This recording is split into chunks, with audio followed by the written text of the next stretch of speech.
Who am I? I just got back from a meeting with my old friends. I was exhausted, but not only that I was feeling kinda sick.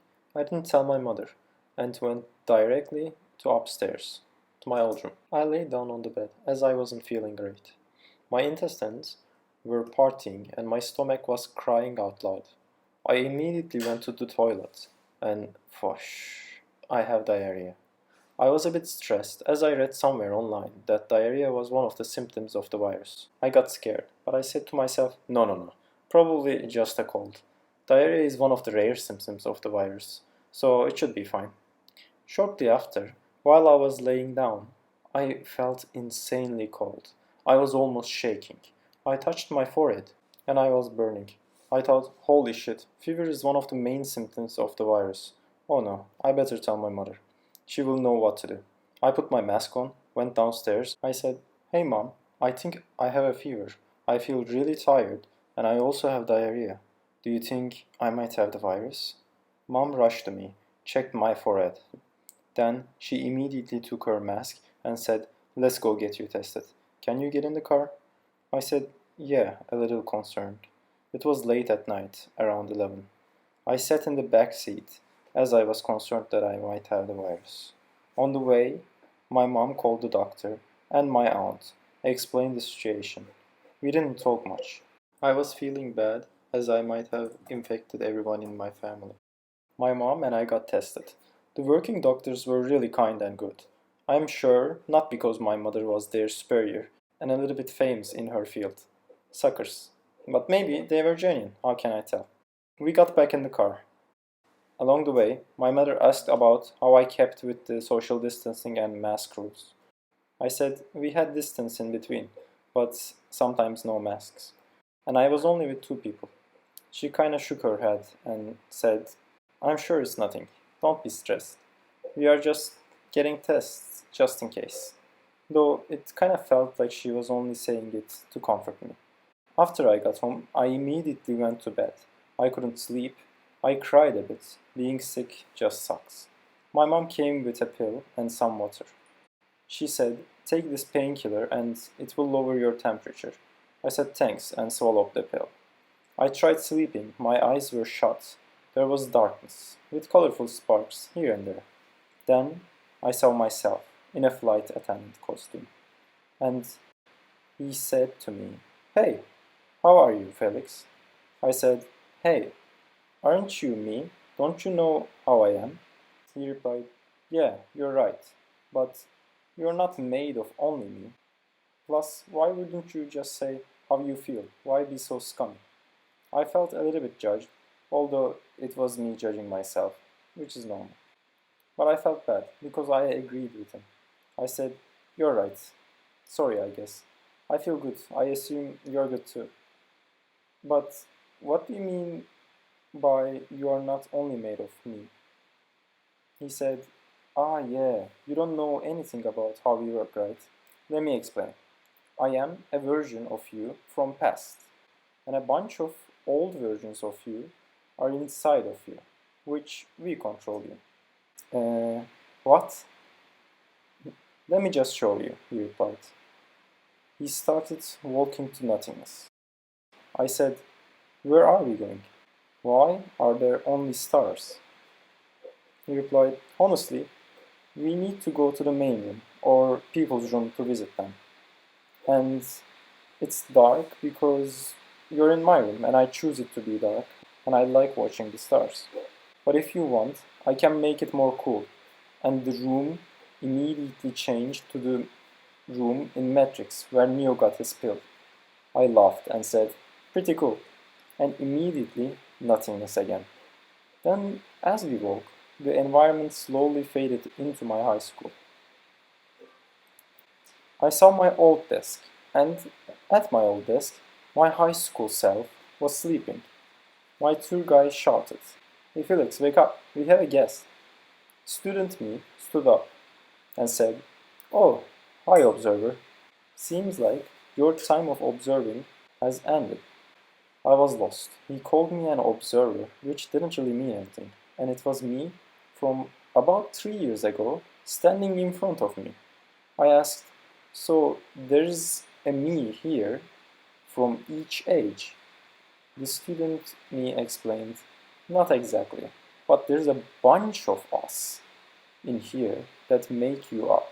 Most of them from different ages, but some of them from the same periods. For some years, we have no Felixes, and some Felixes get covered by the other Felixes, so we don't need them anymore. I replied, and who exactly controls me? The guide answered, why don't we see it together? Follow me. Student me said, I assume you guys are going to the main room. Have fun watching the dreams, but I have some work to do. So say hi to Libido Felix from me. And see you guys. Maybe if I solve my problems, I will join you guys watching the dreams. The guide answered, sure thing, and we left. We started walking again. We were walking in my high school. I felt so nostalgic. Kinda felt good. So all of you guys make us, me. He replied, but the drivers sometimes change. But we are always with at least 12 Felixes. Some not so bright, some not so kind, some not so selfish, but sometimes a Felix can have his moments when everything lines up. I see, kinda makes sense. So I'm an average of my old selves plus the new input from the environment, I replied. He said, not really. An average, but close. You will get it once you see it. As we were walking, the school faded into a room, where, in the middle, a Felix connected his head to a machine, and a big screen in front of him. There were 5 Felixes watching the scene and talking. One of them was naked. Another one was very muscular, with tight and revealing clothes. The other one was depressed from the big fight with my friend. I knew him the moment I looked at him. The fourth one was me from 5th grade. He was chubby and cute, standing next to the depressed one. And the last just looked like me, maybe from a few months back, since he didn't have that new ring I bought. But also, maybe they can change their outfits, so no idea. Just as I thought that, the guide changed his outfit to a hoodie and jeans, a normal outfit that I would wear. And he was a bit shorter than me. Also, now that I realized, a little bit younger too. And the guide said, hey guys, what's up? We have a new Felix. I assume for the car driving. But I wanted to give him a tour while he was fresh and check with you, Felix, said while turning to the Felix that just looked like me. And also, Matt Felix said hi to you, Libido Felix, looking at the naked me. The guide quickly turned to me and said, you can call the naked one Libido, the ripped one Watchdog, the young one Boy, the depressed one is self-explanatory, or Backstabber if you want to kick him a bit, although I wouldn't suggest that. And the last one you can call him the Writer. And call me however you feel like it. I said, thanks guys. Hi, nice meeting with you all. I don't know what I should call myself. I assume Felix is being used, I said laughingly. Why do we always make the same fucking joke? Watchdog shouted. It's getting annoying. The writer said, I think the guide is right. If you would like, we can call you driver, or maybe transporter if you want to be cool. Although, I have concerns with that name. I'm sure you can suggest it. I said, I'm sorry, I'm quite lost. What is me hooked to the machine doing? And what are you guys doing? And why am I being called the transporter? Even I understood faster than this Dumbo man, Libido said. Depressed shouted. You shut the fuck up, stupid. Go put something erotic while the reasonable Felixes talk. The writer replied, you're a piece of Felix now. We are all pieces of Felixes. We are all specialized in one simple thing, and combined, we create Felix. And your job is to drive the car. You are specialized in driver, hence you are the transporter. And that Felix that hooked up to the machine is the observer. You were just like him, observing. But you just learned driving, and we needed you here. You will be in the main room whenever we are driving or experiencing something related to that, or whenever you feel like. Although we wouldn't prefer you being here all the time, since you need to study driving in your area. so that you're a better driver and a live driver. I was quite amused. I looked all of them and said, so, Libido is specialized in erotic stuff, you are specialized in my hobby of writing, the depressed one is specialized in my guilt, the watchdog is specialized in keeping me out of danger, the guide is guiding the new Felixes, and the boy is what? The boy answered, I am the boy. I don't specialize in anything. Guide corrected. I specialize in language, and the boy specializes in not specializing. Hence, it is non-responsible. He is a boy. I replied, then I better call you dictionary. He immediately said, no, that was my old name. Writer suggested the name tongue will be better, and I like it more. As he turned to the writer, he said, writer, seems like the new Felix already started specializing, or you're losing some power over the observer. The writer said, both is good. Anyways, so you will specialize in driving. Choose your name, then you will practice driving car with the observer in our dream. You will start to lose your memories and thoughts not related to your job, and you will become someone that puts his whole life to driving. If you are a good specializer at least, you will have access to spine, which is like the cache of the CPU, amazingly fast at motor functions, which makes sense for driving. The writer took my hand and put it behind the observer. Then the writer took Libido's hand and said, first let him try it alone, then you can sprinkle off your libido to the scene. The moment that Libido removed his hand, the scene turned into black. Libido said, just imagine whatever you want to put up the scene.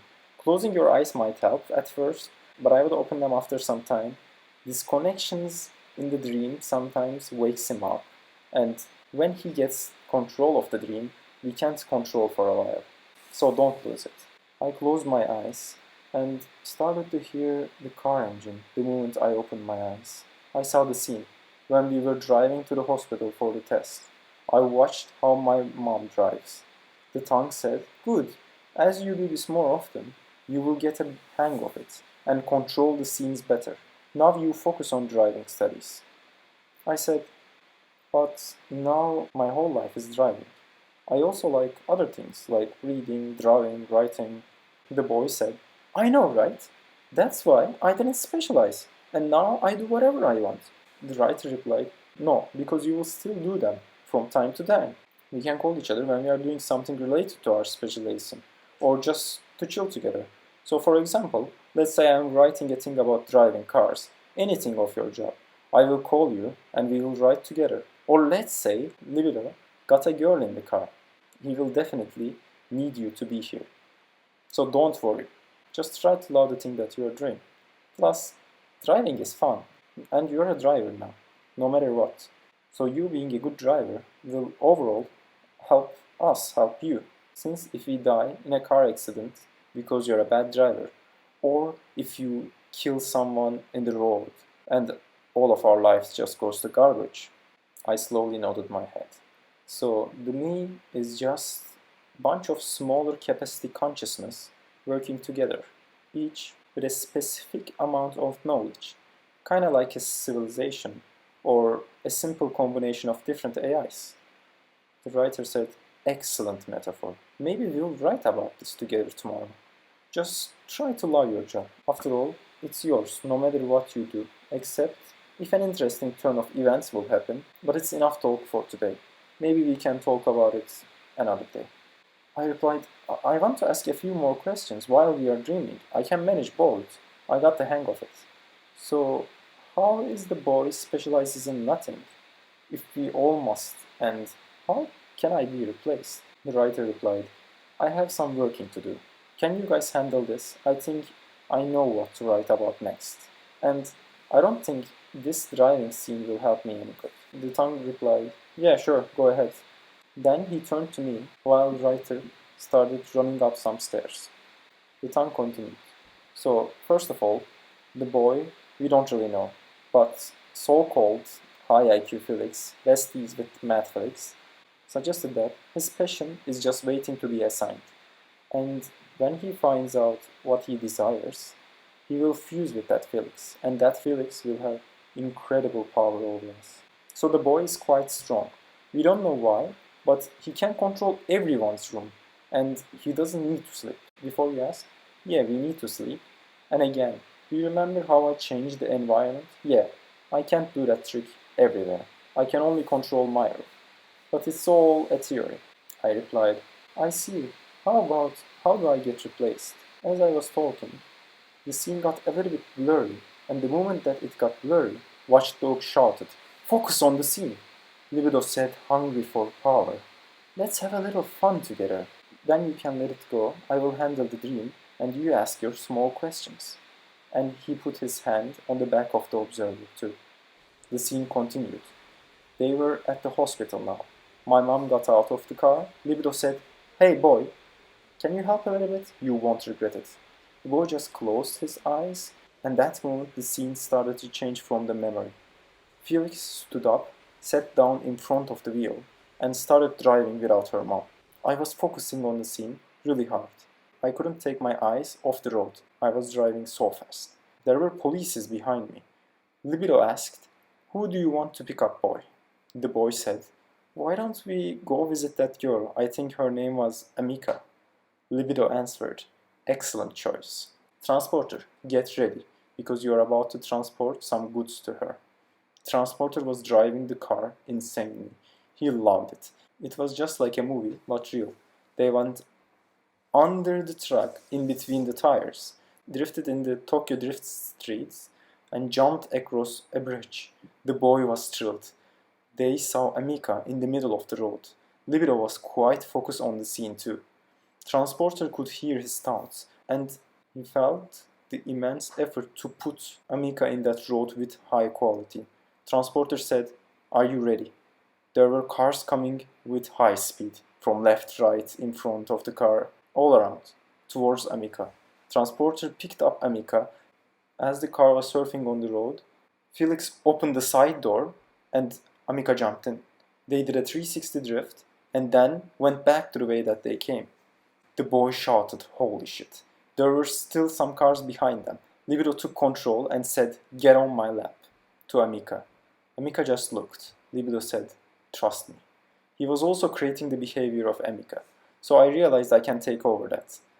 And fed the libido inside me. Amika sat on Felix's lap, and Libido said, Let me handle those. And Transporter started controlling the car. Felix pressed the button, and then the seat next to him popped, started flying, and landed on the cars behind them. And BOOM! They were so clean. Amika looked to Felix, and they started making out. And Libido said, I got this from now on. If you want, you can talk. Thanks for the help earlier. You already got this. Transporter said, No, thank you, and removed his hand. The tongue slowly clapped and said, Nice work. You seem like you're gonna be a good transporter.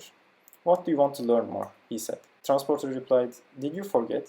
How can I get replaced? Tongue replied, No. You can't really get replaced as long as your part of the brain doesn't die for some reason. But you can certainly change. As you learn, new experiences affect the choices of Felix. You can learn from Felix, and if you feel more connected to him, you can even change your form like me. He changed to the current physical form of Felix, a little bit taller, a little bit more masculine. Oh, I see. That's why I didn't realize you were younger at the beginning. He replied, Yeah, I usually go around with my first form so that we don't get mixed. Writer considers it to be replaced, but he sees the change quite differently. But no one except him thinks like that. It's just we are changing as Felix is changing because we are Felix. But the writer thinks it as getting replaced. Transporter shook his head. There was some action in the scene. The boy was quite happy. The watchdog was watching carefully. Depression was gone. Transporter said, Then see you guys tomorrow. I will go do some practicing. The tongue said, Hey, let me show you your room. But Transporter answered, I feel like I can find it. Worst case scenario, I will explore around a bit, come back here and I'll ask you. Everyone said goodbyes. Libido, of course, said, You don't want to miss this man. It's amazing. Transporter smiled. and took the stairs down.